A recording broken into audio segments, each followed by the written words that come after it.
Hello. So this is a quick video that I'm putting together just to introduce myself and give a very fast introduction to some research areas that I work in. My name is Don Sheehy. This is going out to students in CSC890. And most of my research, I guess we'll say all of it, works in this field of computational geometry. So I do the design and analysis of algorithms and data structures that solve problems in geometry. So there are two natural ways to come into the field of computational geometry. The first is to recognize that all kinds of problems that we want to solve anyway are already geometric. The other is to realize that all kinds of problems that we're already solving anyway have interesting analogs in geometry. And so maybe I'll take that second route. And here's an example. So here's a problem everyone loves, everyone knows and loves. If you're a computer scientist, you know about sorting.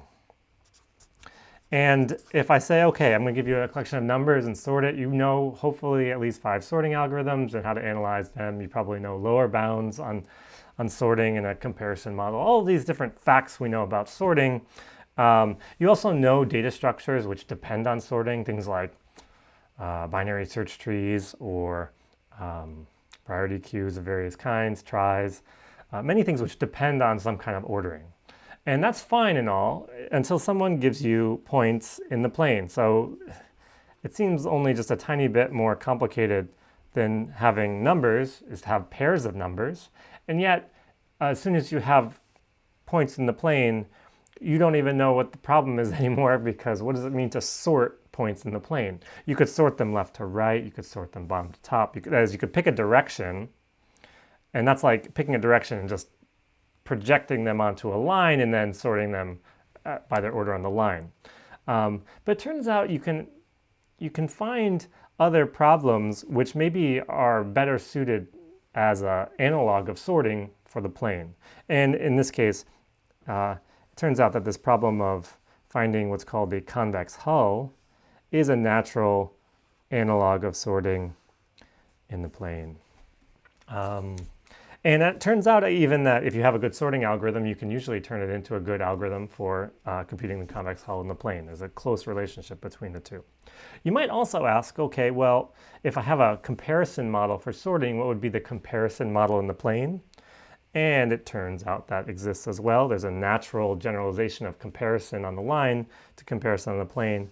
And roughly speaking, if we pick one point on the outside here, the comparator would do something like order the points by their angle, okay? And what's really cool in computational geometry, many algorithms can be built up from that primitive, the same way you would build up, say, binary search trees using only a comparison primitive.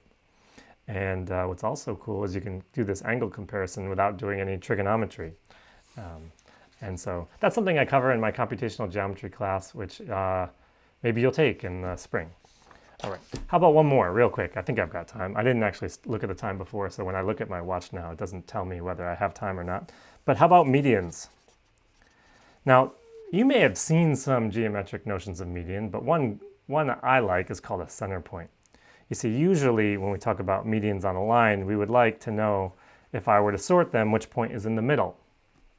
And if I have points in the plane, what does it mean to be in the middle? And there are a lot of different definitions that work, but here's a cool one. How about I want a point, maybe it's not even one of the points that I started with, and this point is going to have the following amazing property. No matter how I draw a line through that point, I always have at least n over 3 points on each side of the line. So in the worst case, I get like a 1/3, 2/3 split of the points. In 1D, I got I guess I should put it the other way. I had at least half the points on each side of the median. Here I get at least a third. Actually, in D dimensions, you get at least 1 over d plus 1 fraction of all the points, and the center point always exists.